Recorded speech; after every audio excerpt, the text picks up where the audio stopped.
Buongiorno e benvenuti a Cosa c'è di nuovo, le notizie di oggi, sabato 24 febbraio.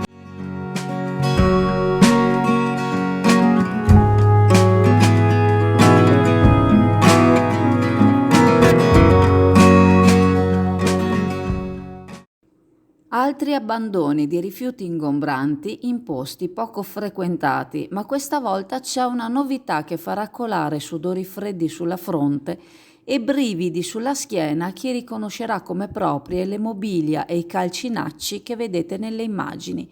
Perché?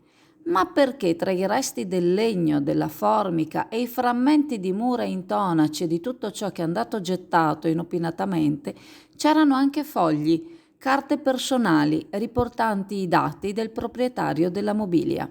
Per chiunque sarebbe quindi un gioco da ragazzi risalire al responsabile dell'abbandono. L'abbandono di rifiuti da cantiere edile, i calcinacci, se diamo retta a ciò che riporta il web, sembra sia diventato di recente un reato di natura penale, non più meramente amministrativa, punibile quindi con un'ammenda da 1.000 a 10.000 euro se il responsabile è un privato cittadino. Se così fosse ci sarebbero gli estremi per vedere compilato un verbale per un'ammenda salata quindi, ma per chi? Chi è stato ad abbandonare effettivamente i rifiuti? Il proprietario della mobilia o lo svuotacantine di turno che per una sciocchezza ti porta via di casa qualsiasi cosa, salvo poi gettarla dove gli è più comodo? Fate quindi attenzione non a lasciare le carte intestate all'interno dei cassetti che intendete gettare, ma a fare affidamento a uno svuotacantine che abbia almeno cura di portare i vostri rifiuti all'ecocentro.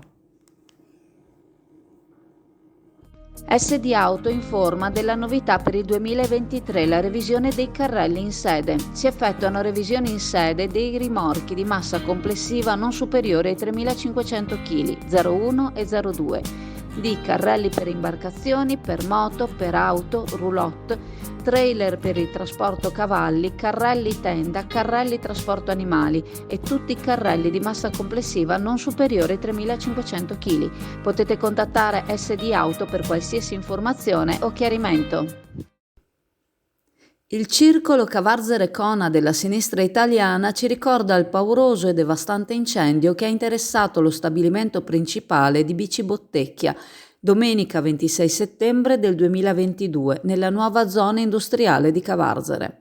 Dopo qualche mese, inizio febbraio dello scorso anno, il consigliere comunale di Cavarzere della sinistra italiana Andrea Fumana chiese al sindaco Munari di aprire immediatamente un tavolo tecnico sul futuro di quell'azienda a cui far partecipare la proprietà, le organizzazioni sindacali e i lavoratori interessati. La richiesta non venne accolta, ma in seguito Munari promise, afferma al circolo, che la Bottecchia non avrebbe mai lasciato Cavarzere. Seguì anche un comunicato da parte del general manager della ditta in cui, tra l'altro, veniva riportato testualmente: «Siamo certi comunque che il nostro sito a Cavarzere non rimarrà inutilizzato». Il circolo sostiene che da quel momento in poi, su quella che era un fiore all'occhiello per l'economia e la rinomanza di Cavarzere, calò il silenzio, mentre i lavoratori furono spostati in un'altra sede nel Piovese. Il circolo riterrebbe interessante sapere come Bottecchia riuscirà a utilizzare il sito cavarzerano, ma oltre a ciò e prendendo spunto dalla vicenda ribadisce della necessità per la città di dotarsi e urgentemente di un piano industriale, coinvolgendo tutte le associazioni imprenditoriali locali, regionali e nazionali, con il fine di non perdere ulteriori realtà produttive e di attirare altre aziende che siano in grado di rilanciare l'economia locale, oggi debole.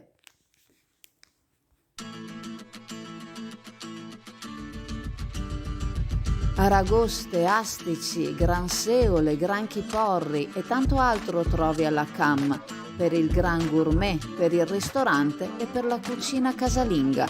La pescheria CAM propone pescato fresco tutti i giorni e specialità che altrove non trovi. Ottimi prodotti, ottimo servizio e la comodità del parcheggio a un passo. CAM da oltre 50 anni all'Isola Saloni a Chioggia.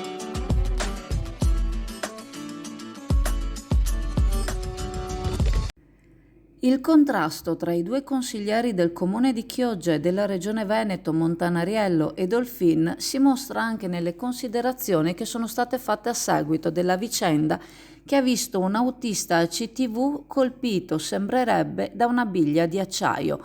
Un atto molto grave, così lo giudica il consigliere della Lega, Liga Veneta Marco Dolfin, di cui però non va incolpata la regione per non aver votato un ordine del giorno, come sembra stia facendo il consigliere Dem Jonathan Montanariello. Dolfin ribadisce il rischio corso dall'autista e dai passeggeri che dalla vicenda sono usciti incolumi. È da capire meglio cosa è effettivamente accaduto, afferma Dolfin, augurandosi che l'uomo possa tornare presto al suo lavoro e che il responsabile della vicenda venga individuato. Tornando a Montanariello, Dolfin rimanda al mittente le esternazioni che il collega ha fatto nei confronti della regione, attenta sia alla tutela dei lavoratori che alle aziende a cui è affidato il trasporto pubblico locale. Ricorda che a breve ci saranno da parte della Giunta regionale e del Consiglio regionale Veneto maggiori attenzioni al settore. Ora, conclude, le polemiche possono essere solo controproducenti, non aiutano certo a costruire.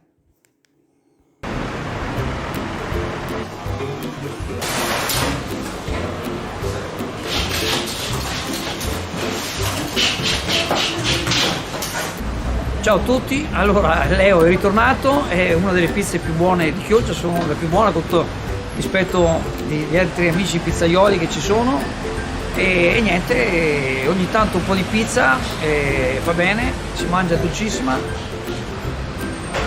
si scioglie in bocca.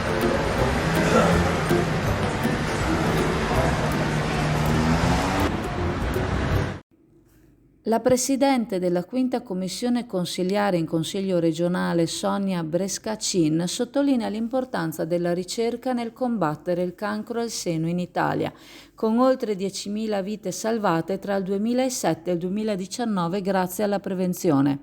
Il Veneto si distingue come precursore e modello in questo settore, come dimostrano i numeri. Nel 2022 nella regione sono stati diagnosticati 1.654 tumori su 255.000 donne tra i 50 e i 74 anni, molti in fase precoce. Brescacin evidenzia l'importanza degli investimenti e della ricerca in questo campo così delicato. La Presidente sottolinea i risultati emersi durante il focus sul carcinoma mammario, un convegno scientifico che ha riunito esperti del settore in Friuli. La prevenzione emerge come tema chiave con studio, approfondimento, comunicazione e ricerca fondamentali per contrastare il cancro al seno. Il Veneto si distingue per un programma articolato per la diagnosi precoce, incluso nell'attuale piano regionale della prevenzione 2020-2025, che si estende fino ai 74 anni anziché fino ai 69, come previsto a livello nazionale. Brescacin sottolinea l'importanza delle Breast Unit, istituite per garantire una risposta rapida e coordinata dalla diagnosi al trattamento e alla riabilitazione, grazie a team multidisciplinari. Le campagne informative come Vivo Bene, scelgo gli screening hanno ottenuto un'adesione significativa, con il 69% delle donne che hanno risposto all'invito delle ULSS per lo screening del tumore al seno nel primo trimestre del 2023.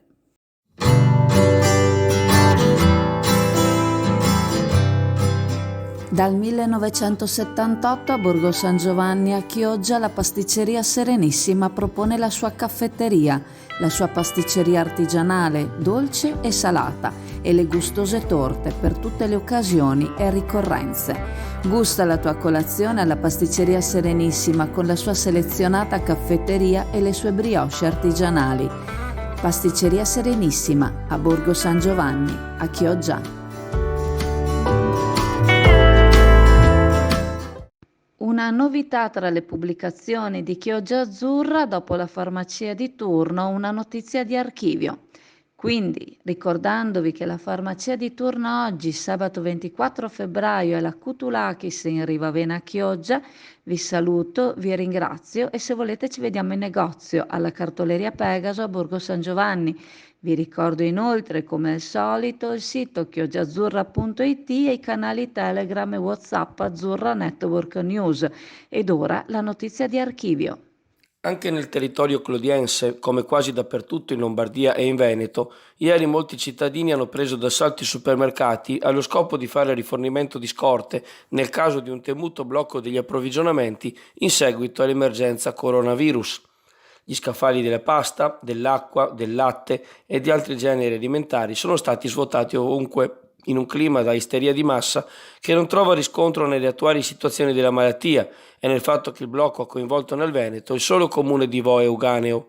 La popolazione è invitata a seguire i canali ufficiali di informazione della Regione Veneto e del Ministero della Sanità, senza contribuire a diffondere allarme ingiustificato né notizie false costruite ad hoc e circolanti via WhatsApp o in rete. Alla cartoleria Pegaso a Borgo San Giovanni a Chioggia trovi zaini e trolley scontati fino al 50%. Sulle migliori marche Seven, Invicta, Tinta Unita, Comics, su tutte le collezioni disponibili, dal 20 al 50% di sconto, ma le ottime offerte valgono anche sugli astucci completi o su quelli vuoti, buste e tombolini. Offerte valide fino a fine gennaio su una vasta scelta di ottima qualità. Cartoleria Pegaso, Borgo San Giovanni, Chioggia.